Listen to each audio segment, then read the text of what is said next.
Assalamualaikum Milanisti, bagaimana kabarnya? Semoga baik-baik aja ya. Kunjungi website kita di maksimalmilan.blogspot.com. Jangan lupa subscribe dan nyalakan lonceng notifikasi untuk terus mendapatkan berita terbaru seputar AC Milan, khusus Milanisti. Setelah Mike Mignon mengalami cedera saat berhadapan dengan Udinese, AC Milan berpotensi mendapatkan denda. Menurut Gazzetta dello Sport, Rossoneri telah melakukan pelanggaran terhadap aturan Serie A yang jarang terjadi. Peraturan itu mengatakan bahwa harus ada seorang kapten yang berada di atas lapangan saat pertandingan berlangsung. Yang terjadi pada kasus Mignon adalah saat dia berbenturan dan tidak sadarkan diri, dia harus segera dilarikan ke rumah sakit untuk mendapatkan pertolongan pertama. Namun ternyata sang kiper membawa serta ban kapten bersama dirinya keluar lapangan sehingga Milan harus bermain tanpa kapten hingga akhir laga. Sebenarnya secara otomatis Theo Hernandez berperan langsung menjadi kapten meskipun tanpa ban kapten, tetapi menurut aturan tersebut Diavolo bisa saja didenda, tetapi mengingat kejadian begitu cepat maka bisa saja mereka menghindari denda tersebut.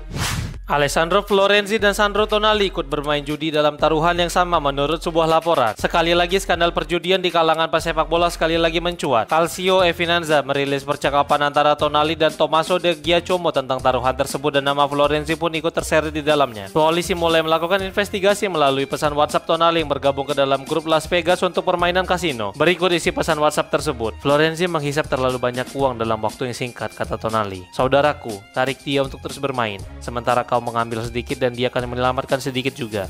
Karena jika tidak ada maka saya harus meminta sendiri karena secara otomatis dia akan mendapatkan 1 miliar dan oleh karena itu saya harus mengambil semua uang itu darinya, kata Giacomo. Dia mengatakan kepada saya membutuhkan PSG untuk memenangkan 270.000 euro, kata Tonali. Oh ayolah, dia benar-benar sang pembuat keajaiban, jawab Giacomo.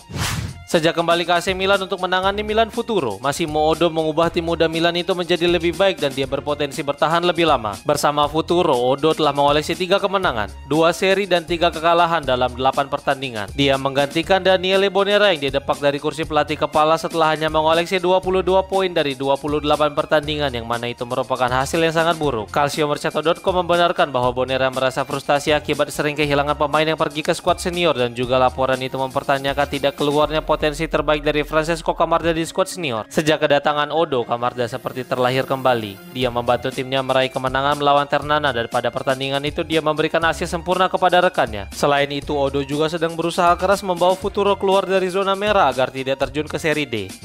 Lapo Nava tampil mengesankan saat AC Milan Futuro mengandaskan perlawanan Ternana. Dia juga berbicara tentang peningkatan penampilannya. Mike Mignon adalah kiper utama AC Milan saat ini, tetapi mereka juga memiliki bakat luar biasa pada diri Nava dan Lorenzo Toriani. Pada kemenangan melawan Ternana, Nava melakukan penyelamatan penalti yang membuat gawangnya tetap bersih dan timnya menang 1-0. Setelah pertandingan tersebut, dia berbicara kepada pers dan berikut kata-katanya dikutip melalui Milan News. Saya ingin mengucapkan selamat kepada seluruh tim. Bukan hanya berkat penampilan saya kami meraih kemenangan, tetapi karena rekan setim saya, salah satunya adalah Branca, tetap bermain meskipun mengalami kram. 3 kemenangan ini membuat kami lebih percaya diri. Tahun lalu saya menghabiskan 1 tahun di tim utama. Di sana saya banyak dibantu orang-orang seperti Mike Mignon, Florenzi, Mirante, dan Sportioli. Pergi dari level tertinggi dan tiba di Serie C membuat saya memiliki modal baik untuk menjalani kompetisi ini. Masih banyak hal yang perlu saya tingkatkan. Saya menyadari hal itu, tetapi saya ingin mengembangkannya lebih banyak lagi, ungkapnya.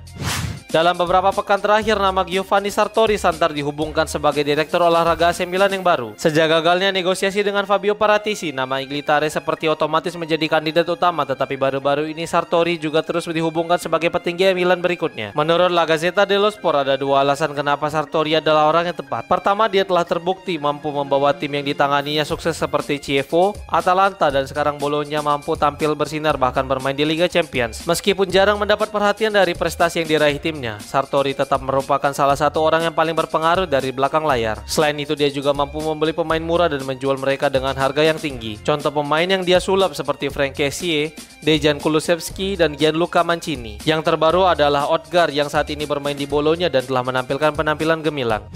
Tierney Reinders benar-benar menjadi pembeda bagi AC Milan di atas lapangan, baik itu sendirian ataupun bersama rekan satu timnya. Reinders menjadi pemain vital di lini tengah Rossoneri musim ini. Dia menampilkan penampilan luar biasa sebagai jenderal lapangan tengah dan bahkan dia juga rajin menyumbang gol maupun assist. Geoffrey Moncada pun menyatakan bahwa pemain 26 tahun itu tidak akan pergi karena dia sangat penting bagi tim menurut Milan News. Reinders adalah pemain yang tak tergantikan. Dia adalah gelandang yang paling produktif di Italia dan bahkan statistiknya sangat bisa bersaing dengan gelandang di Eropa. Milan akan berusaha keras untuk mempertahankan gelandangnya dari kejaran para rival. Kontrak Luka Jovic banyak menjadi perdebatan musim ini, tetapi sepertinya AC Milan kembali tertarik memperpanjang kontrak sang penyerang. Musim panas lalu, Rossoneri perpanjang kontrak Jovic, tetapi beberapa minggu kemudian mereka malah berusaha berpisah dengan sang pemain. Beberapa bulan setelahnya, penyerang Serbia itu berjuang mendapatkan menit bermain sekaligus lepas dari bekapan cedera. Menurut calciomercato.com, setelah penampilan gemilangnya dalam beberapa pekan terakhir, sepertinya Diavolo tertarik kembali memperpanjang kontrak sang penyerang. Dan Geoffrey Moncada baru-baru ini terlihat melakukan pertemuan dengan agen Jovic. Saat ini belum ada kepastian tentang masa depan sang pemain, tetapi fokus utama Jovic adalah terus membuat para petinggi terkesan dengan penampilan dan gol-gol yang dia ciptakan. Saat ini prioritasnya adalah bertahan di San Siro meskipun muncul minat dari Turki. Pada musim panas nanti, AC Milan dilaporkan siap berpisah dengan salah satu pemain bintang mereka dan ada beberapa klub yang tertarik dengan sang pemain. Dengan pelatih baru dan direktur olahraga yang baru, Milan sepertinya juga akan melakukan perubahan di atas lapangan. Beberapa pemain santer dikabarkan akan segera dilepas klub pada musim panas seperti Theo Hernandez. Namun saat melawan Udinese, para bintang seperti Rafael Leao dan Theo mampu menunjukkan permainan terbaik mereka saat Sergio Conceição menerapkan sistem permainan yang baru. Meskipun begitu, masa depan keduanya masih dalam tanda tanya besar. Leao bisa saja pergi pada musim panas ini, namun berbeda dengan Theo yang sangat menginginkan perpanjangan kontrak bersama Milan setelah menolak pendekatan dari Arab Saudi. Carlo Pellegatti pun berbicara tentang masa depan duo Milan itu yang dikutip melalui Milan News. Itu adalah permainan Milan yang sangat menghibur.